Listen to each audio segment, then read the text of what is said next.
next week. Not next week. Jesus Christ. Okay, next movie is a movie from the year 2000 Killing it. by the Taiwanese filmmaker Edward Yang. It is the movie Yi Yi, also known as A 1 and A 2. And this is a long movie. It is a movie about a family in Taiwan and their various struggles, personal relationships through and how they come to terms with the mundane conflicts in their life. Chandler, I have seen Yi before. You have. I think you are aware of my general opinion on it, but what did you think of Yi? Well, it was funny that, the way you were just introducing it, you introduced it as a long movie, and then I had to think to myself, oh yeah, that was technically a long movie. It's a little under 3 hours, but it's the first time in a while where I didn't want it to end. I wanted to keep going. I love these people. I love this movie. It was a great movie. I was so worried, Chandler. Because I didn't say know. anything. I just finished it yesterday, to be fair. I wasn't. I didn't have any evidence to worry, right? Like you, literally nothing, just silence from your end about this, which is exactly the way it should be. Yeah, because I know. I'm just left sitting here. I learned watching it twice. Yeah. And I'm just like, what does Chandler think of it? I learned my lesson with Colonel Blimp where I was Snapchatting you during the movie, talking about how amazing it was. Okay, but that, I don't know. Just Colonel Blimp, I don't know. That was fine. It's okay to do it every once in a while. Yeah. No, because, this is one that, this is another, like I said with last episode with Colonel Blimp, this is one of those movies that justified the podcast. Because not only is it a movie that we get to discuss, but it's one that has been on my watch list forever, that this finally forced me to sit down and watch it. And it was wonderful. It was amazing. I loved it. It was beautiful. It was okay. So just to go right into it, it's a movie that there's a lot of subtleties going on with just how these stories tie together. I'm not entirely sure the general theme that connects them all together, but I was just amazed that so many disconnected stories that don't really ever connect in any tangible way just felt so seamless going between them. It was an intimate epic.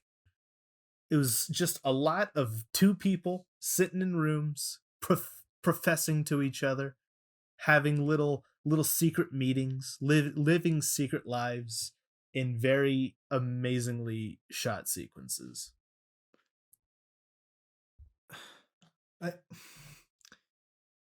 I just have pages of notes, but I just want to preface this by saying I have seen Yi, I think 6 times now.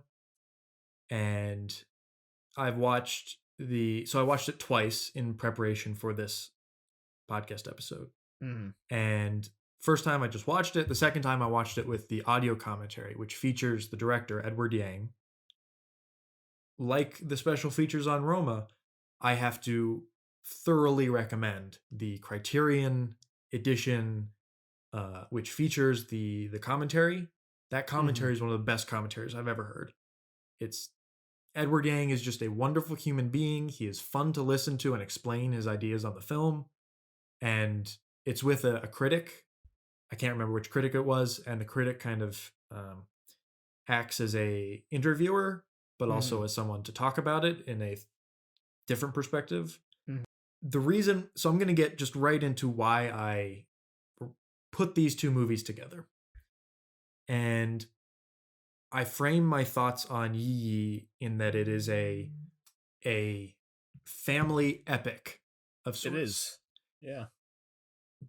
In the way that Roma, although it has a central audience avatar protagonist, is very much about a family.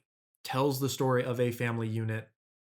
Very subtly, sometimes in the background, sometimes in the foreground, Mhm. but they are both films where story is not the central focus, and what could be called the central focus is the relationship of family members, whether actually related or not. Mhm. Um, and I think Yi Yi is very much the epitome of this kind of minuscule subgenre that also includes shoplifters and still walking and movies like that. Mhm. Um, it is such a kind of relatable movie Uh-huh. because there's something for everyone. It has the entire spectrum of life: a little child, a teenager, middle-aged adult, elders, and kind of the whole spectrum of life from birth and death and everything in between. Mhm. And there's just so much, and I don't know how it works, but it does, and it's wonderful. Yeah, and an important thing to note is that not only does this story just encompass so many different age groups, perspectives, but God, every actor in this movie is incredible. They're all Yeah, just yeah. every performance in this movie is so fantastic, and you can just feel that you can feel that sort of familial connection between all the characters, even if they're not necessarily on the best of terms. But I just found, I mean, so much of this movie is just conversations. Mhm. And I didn't realize that until towards the end, but I was just like, ugh, even, it's obviously not our native language, but I felt something, and it's an issue that gets brought up a lot. I feel is that how can you really tell the quality of an actor if they're not, in if you don't understand the language in which they're acting in. But this, I think this is just one of those movies that proves it, just because there's just so many different little nuances of the performances that I just you can tell, you can read between the lines of You their can feel their authenticity you really in can, and yeah. to an extent that it just felt so real, all of it, especially I think the sub story, or the little vignette that I found most interesting was the father on the business trip. Mhm. That whole time he spent with his first love in, was it Tokyo? Where were they at? It's they were in Tokyo, but then they took a trip to a seaside town. Yes, and that I would watch an entire movie of just that. If I'm being completely honest, I found that part to just be incredible. And oh my god, my actual favorite character in the movie is the Japanese businessman. Okay. Well, you and everyone else, because Ota is Yeah, just a the most wholesome he uh, really is. businessman, I, video game designer. That yeah, it's funny he's because introduced and he has a pigeon on his shoulder. oh, It just he's oh, otherworldly. He he just sort of is. enters and exits the movie without a trace, but he just has this huge impact on the themes and the tone of the movie. And I loved his magic trick, and I love the way he speaks English. He's just he's such a wonderful character. The first time I watched this film, Hmm. I uh, it was in a difficult time in my life, Hmm. and it in a good way sent me on a very heavy existential uh, thought process. Uh, like just set me off Hmm. on that, and I remember I finished it, and I was like, I don't know what to do with my life now because I was just thinking about the movie and thinking about my own life, and I do this very rarely, but I just like left the this is back when I was living in an apartment and left the apartment, just walked around the complex for like an hour just thinking about it. And one of my favorite lines ever in movie history is when Mr. Ota says, um, every day in life is a first time. Every morning is new. We never live the same day twice. Hmm. So why aren't we afraid to get up? Because the whole point of that conversation before is that the business um, NJ, our main character, our kind of pseudo main character, the father, Yeah, yeah. his business is looking to recoup some losses, a new business deal with Mr. Ota maybe, but it's expensive and it's new. And the idea is that they're very kind of timid about it. They're not sure, and Mr. Ota uses kind of this philosophy of he philosophizes on life, um, as kind of a way to bring NJ and convince him to make this deal, and it's in a genuine way, in a way Yeah. that I hear that quote myself, and I'm like, yeah, Ugh. I could hear it every in his day voice. something new. Yeah, this movie is surprisingly heavy. Like, it's not beating you over the head with how heavy it is, and I do think overall it's an optimistic movie, but it's a movie that does a lot of it makes you do a lot of soul searching. Mm-hmm. Now here's one question I have, because I want to discuss this main metaphor that comes into play at the end with the child. What's his name? Yang Yang? Yang Yang, yeah. Yeah, Yang Yang. Him taking pictures of the back of people's heads, which I'm like, Mm-hmm. oh, that first of all, that's beautiful, not only Adorable. in a thematic way, but that kid is so cute. He's such a Just great want to pinch his actor. cheeks. Oh god, I'm just remembering him reading to the grandma at the end. Oh no. Oh, Oh god. I got emotional. Did you? Oh, I did, yes, and then it just ends. um But I feel like the whole taking a picture of the back of the head is kind of what this movie is doing. Just because I feel like, again, like I said, how these stories don't necessarily connect in a tangible way. They don't all come together, but it's an entire movie of us just going on these personal journeys with people, seeing sides of them that they are exploring or we don't know exist. We have the father Mm-hmm. who's rekindling his lost love, and the teenage daughter who's having her own first love, and the son who's trying to get to know his tormentor a little bit better. It's just a movie that I feel like is all about seeing sides of people that we don't really see, and that is when the whole back of the head metaphor, I was just like, oh, such a beautifully wrapped package, this movie.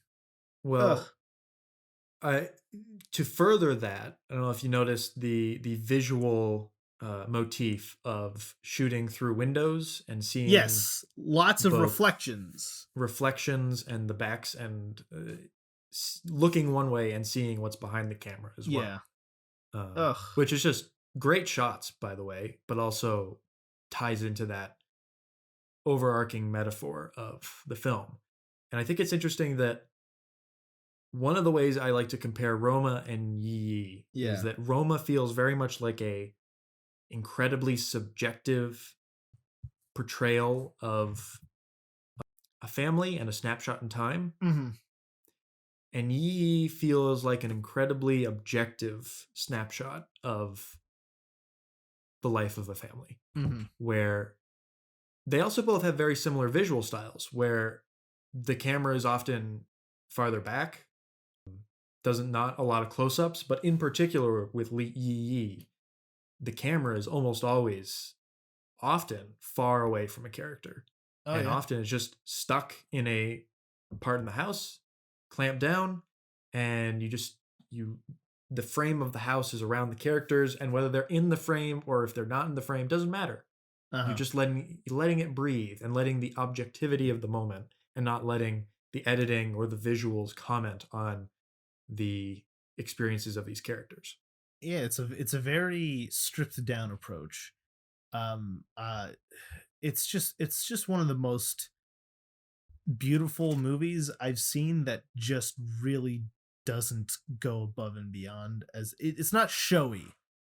No. It's It, incredibly reserved, and it's so incredibly blocked in the set design. Oh, I love the look of the main family's house.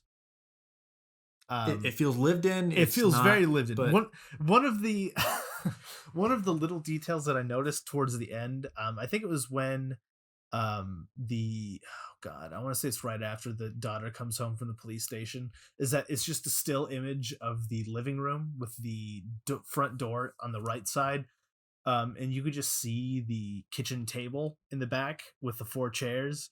And I was just looking at the kitchen table, and I just saw how ridiculously close the kitchen table was to the wall, where you have like chairs on one side of the table that are like the chairs are stuck between the wall and the actual table. So I thought to myself, okay, if somebody was going to sit down and eat there, they would have to like shimmy across an entire chair just to sit down there. And when they had to leave, they would have to like the other person would have to get up and move.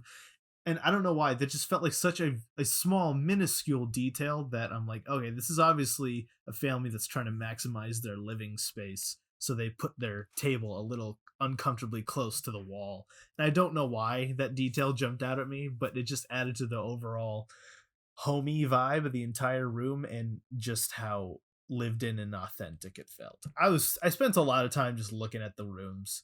It Hmm. very made me very nostalgic for the early 2000s, despite the fact that I didn't live through any of, I'm obviously not from Taiwan. Yeah, but it's very also it's a snapshot of the early 2000s, Oh late yeah. 90s, because it was filmed in 1999. Yeah. Yeah. So it's incredibly like just seeped in all of that, and you feel it. To the point where they they were going to the movies and there's posters for the Phantom Menace. That is my favorite. I love that so much whenever I see it. That they didn't put that there. It was just playing at No, the theater. it's just playing. And with Taiwanese cinema, I learned this on the director's commentary, is unlike in American cinema where they're often shooting on sets, Yeah.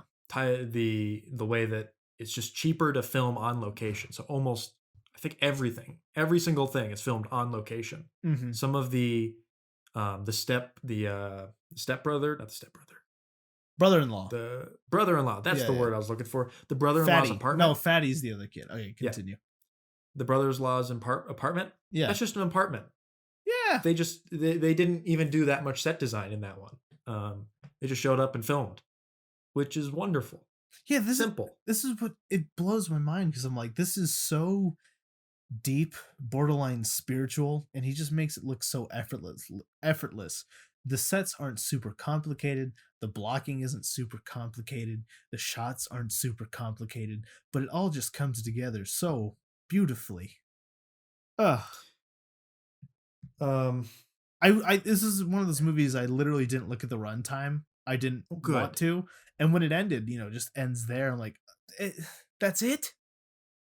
Now it's giving Yeah, me an excuse to pick up Brighter Summer Day, but I'll wait until we actually watch that for the podcast.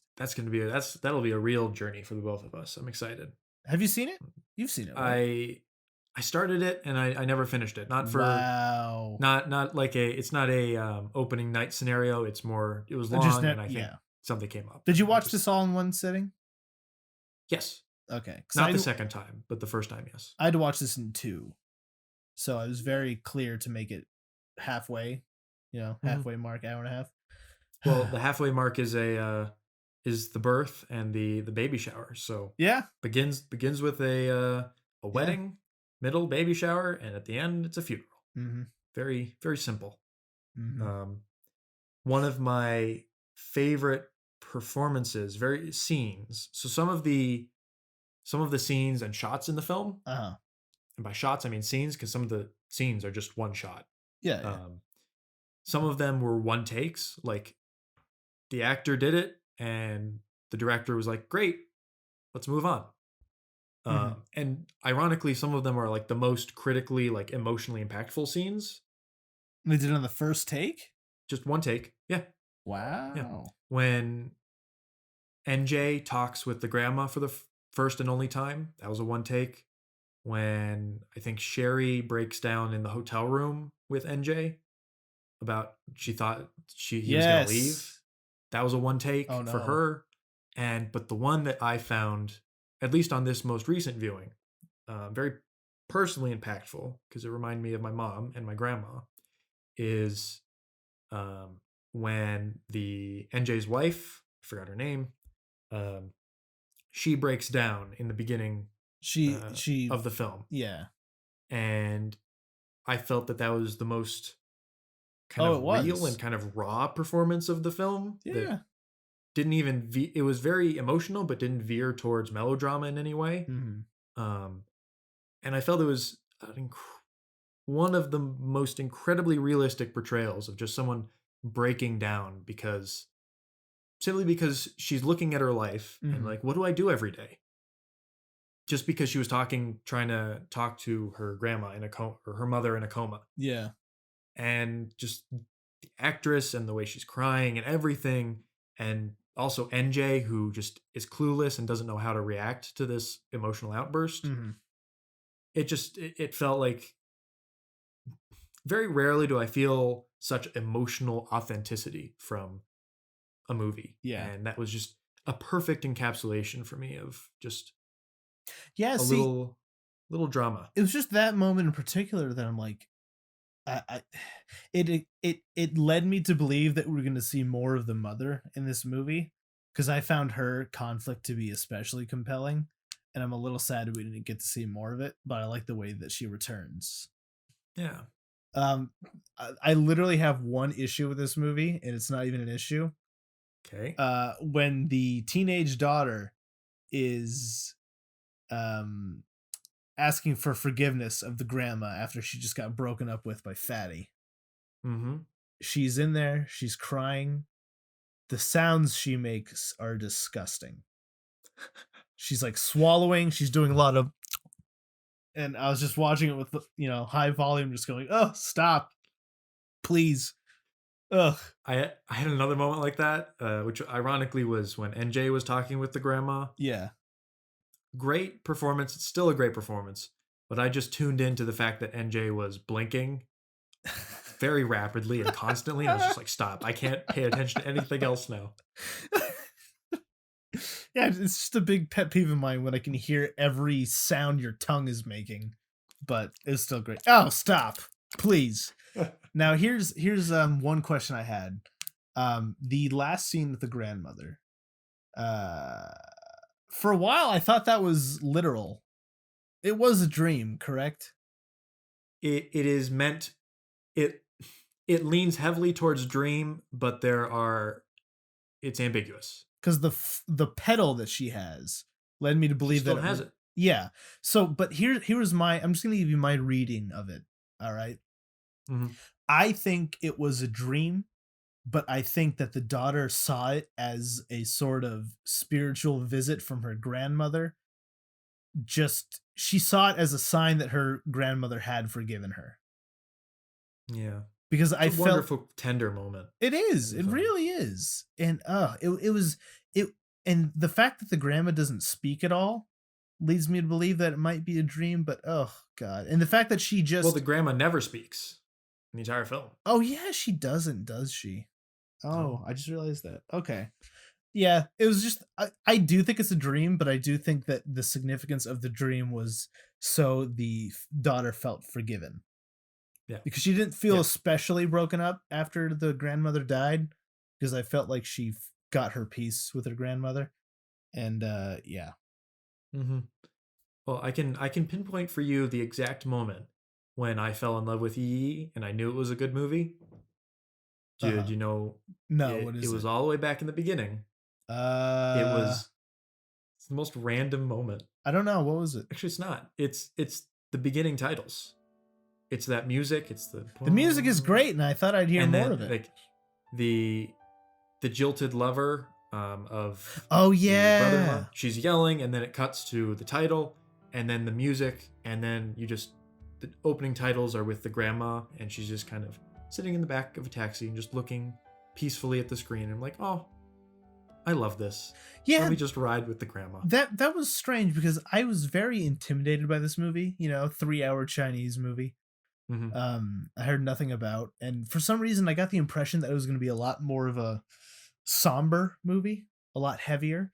But I don't know, it was just that beginning scene with the wedding. I was just like, within the first 2 or 3 minutes, I just went, oh, okay, it's not going to be what I thought it was.